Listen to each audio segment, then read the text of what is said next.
I joined a church to sing in the choir. I didn't really care about the faith itself at that point, but it was the music that drew me in. And that to me presented the gospel of good news that I could really get on board with as someone who didn't like see myself as part of as a Christian growing up.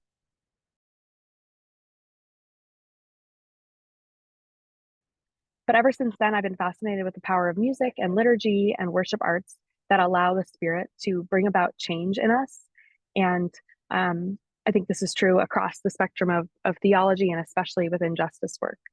Um, but we know all too well that there are churches all around the world that each week proclaim theology that is weak and unable to move hearts, and even sometimes really dangerous, right? And this is particularly true when it comes to the climate crisis and our alienation from the land and the creatures all around us, and our lack of knowledge of that land and our connection to it.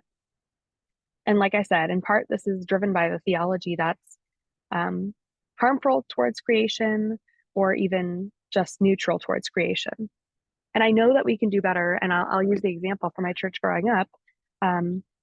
My church was the first place in the world that I heard and sang about queer inclusion, where we used female pronouns for God, and where we sang about bringing about economic justice and climate justice. And this changed how I saw the world.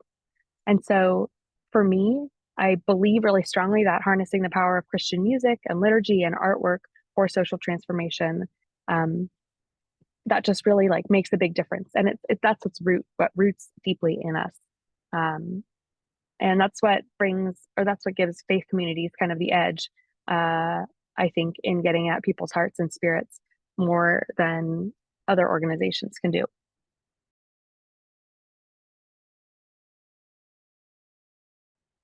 So our dream with this worship team that's been operating now for 3 years is, what if churches were not behind the curve on climate justice issues, but kind of ahead of the curve, going along with all the amazing projects that were shared about and the advocacy work. We need to get that kind of worship element. And so what we're asked when we engage in worship practices that center creation care and creation justice is, I know that we believe that the earth is to be cared for, but what are we going to do about it then? And how shall we live? What has come out of this work that I was asked to help lead back in 2022 and have had an amazing partner in the work, Laura Baumgartner, for the last 3 years as well. What's come out of this has been these amazing 7 different worship series that have been used across the country and around the world. And I'm just going to share a graphic. It's a little bit chaotic, but to me, it reflects kind of the wide variety of things that our team has gotten to work on. And like I said, it's been used around the world, but these series have been contributed to by people around the world and across the connection, both clergy and lay people, United Methodists and beyond the Methodist Church. And so within these series graphics that you see here, we have had 5 that have been native to the United Methodist Creation Justice Ministries platform, and 2 that we have created in partnership with Discipleship Ministries, which is the United Methodist Agency. Is there another name for the agency? I don't know. You know them. They put out amazing resources, Discipleship Ministries, and some of those resources have been viewed by 20,000 people or more. And so we're very proud to have gotten to share about the work on podcasts, as well as, like I mentioned, kind of the broad diversity of people and topics that we've gotten to include, because we know that climate justice work isn't just about climate justice, but it's about the intersectionality and the kind of the ways that all of who we are ties into this work.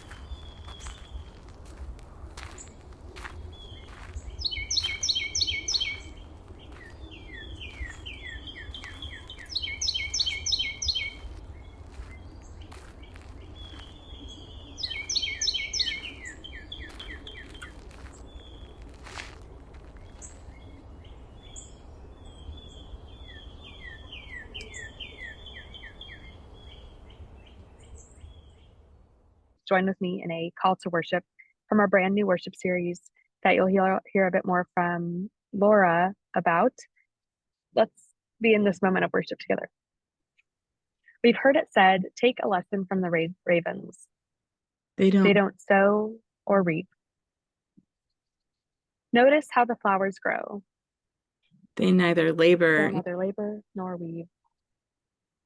God makes the sun rise on bad and good alike. God's rain falls on the just and the unjust. Yet we know everything that makes our lives possible, the splints for baskets, roots for medicines, the trees whose bodies make our homes, and the pages of our books, is provided by the lives of more than human beings. Be glad in the beloved and rejoice, you who love justice. Exult, you upright of heart. Well, thank you, everyone. And that's written by our wonderful friend, Paul Mitchell, and is from our brand new worship series based on Robin Wall Kimmerer's book, The Serviceberry. And like I mentioned, Laura will share more about that. Thank you, Kristina, and thank you all for being here. It is a joy to be together and to get to even have some worship moments together today.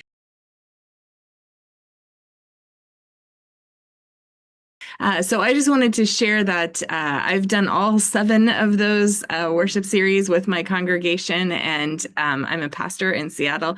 And so some of the moments where those worship series really connected with people in my congregation were very powerful. Every time we have a new series, we have ways to engage for the congregation. And so one of the first ones that we came up with was around the burning bush. And so every week, congregation members had flames that they received in their bulletins, and they wrote their prayers on flames and added them to the burning bush that was helping to ignite us all for what we would do, to the actions that we would take that would come out of the worship series.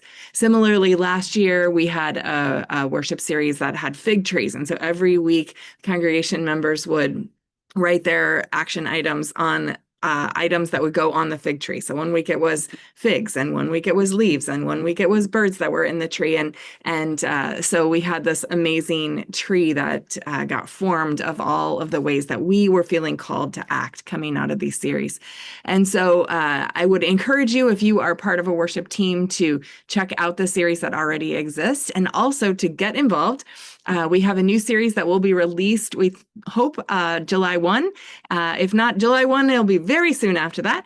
That is for the September season of creation in 2025, again, based on Robin Wall Kimmerer's The Serviceberry. And if you're interested in being part of the worship team, we always love new members. Get your name added to our amazing author list. And a big shout out to the authors who are here today. We have lots of them in attendance.